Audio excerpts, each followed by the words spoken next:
What's going on YouTube? Khallid AKA Smoove Flipper. Welcome back to a new video.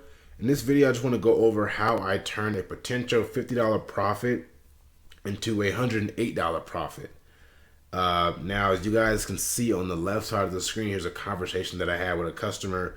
I was planning on unlocking this phone. He messaged me Saturday and wanted to pay for the unlock and do the whole unlock process on the 25th, which was yesterday. And I was okay with that. I charged him $50. For those who don't know, I do RSM unlocks locally to make some extra income on the side. Don't do them as much as I want to, but I do a couple a week. You know, make an extra $250 a week, which is not bad. But I know in certain areas you definitely can make close to $1,000 a week doing unlocks. So look into that, guys. But anyway, let's get back into it. So $50, and he wants to pay me on the 25th when he gets paid. Long story short, he messaged me yesterday. You guys can see right here, things didn't go as planned. He didn't get his check, so now he wants to trade his iPhone 8 Plus.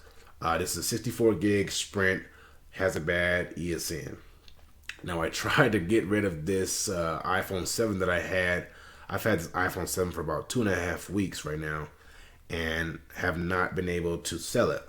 So I tried to give him an iPhone 7. It's unlocked, but, you know, it probably wasn't the best trade. You know, he's asking different questions and all this. And then he's asking about a Samsung phone. Now, last week, I said last Monday, I ended up buying 5 SA Pluses that were unlocked. I bought them at wholesale price of $230 a unit, and I've been selling them locally. I sold a couple locally, maybe like one or two, and then I sold most of them on Macari for $320. Now, if you guys shift your eyes to the right side of the screen, I'm gonna go on Macari. Here's the exact phone, or one of the phones that I sold. So I'm selling them for $320. Macari takes their fee, and I'm left with the net of $283.75. Now, with an investment of $230, that's a $53.75 profit, which is not bad. But this is what I was expecting to make on them anyway, so it was good. Now, he wants to trade. You guys shift your eyes on the left side of the screen. He wants to trade his 8 Plus for my S8 Plus. Now, I look on eBay, the prices of an iPhone 8 Plus Sprint bad ESN, no cracks, good condition. They're going for about $400. Now, right off the bat, I knew that was a great deal. You know, if I'm gonna sell a S8 Plus for $320 and net $53, why not trade it and sell it? Trade it for an 8 Plus and sell that 8 Plus on eBay for $400, which is what I did. I ended up trading it. This S8 Plus that I had the last one left, and I traded it for this iPhone 8 Plus. You guys can see I sold this yesterday. Here's the phone here, the iPhone 8 Plus. You guys can see all the pictures, and yeah, that's what I did. I ended up selling that. I believe after fees and shipping, I believe I was left with a $108 profit. So this is based off of my initial investment of this S8 Plus. So when you're making the trade, you have to consider or keep in consideration of what you actually paid for the item you're trading. So if I paid, let's say $350 for this item, then it probably wouldn't have been a good trade for me if I wanted to trade for this 8 Plus. But I only paid $230 for it, so it's kind of like me paying $230 for this 8 Plus. Now, I don't normally do trades a lot. Not gonna lie to you guys, I rarely do trades just because I don't like to deal with people flaking out, or just people wasting time. And then for me, if I'm making like $30 extra,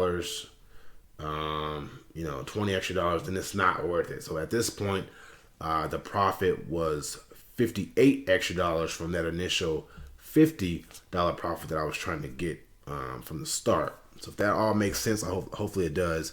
But at the end of the day, it was a good trade. Now, I turned that potential profit, $53 in profit, to a $108 profit. Now, you guys can scroll down. We're going to scroll down more. He sends me all this information. Now, he wants to trade for the iPhone 7. Apparently his girlfriend wanted the iPhone 7, and you know, I'm just joking around here. If it's an iPad Pro, I will trade him for the iPhone 7. But it ended up being an iPhone, or excuse me, an iPad 6th gen, 32 gig, Wi-Fi cellular. It's unlocked, and then I ended up doing the trade because I did not have any luck with selling this iPhone 7. Again, I had it for about 2.5 weeks, and it just wouldn't sell at the price that I wanted to sell it at. So I figured, why not change it up? I can probably get that same price for this iPad. So I'm selling the iPhone 7 for $240.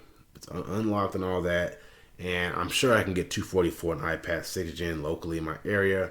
Just wanted to switch it up, so I did do that. I haven't listed it yet, but I just wanted to give you guys basically the rundown on what happened with the trade. Now, again, I normally don't do trades, but wanted to tell you guys that trades can lead up to some big profits. Now, in my opinion, just based off of experience, I believe trading a clean ESN device, a lower model for a bad ESN device, newer model. So again, I traded an SA Plus for an iPhone 8 Plus. Now, the value of those are a bit off, and the trade was in my favor, which is why I did it. Don't trade just for the hell of it. Don't trade because, you know, oh, I'm getting an iPhone over a Samsung. Even though the profit margins are the exact same, you don't want to waste your time meeting up with people or having to deal with a phone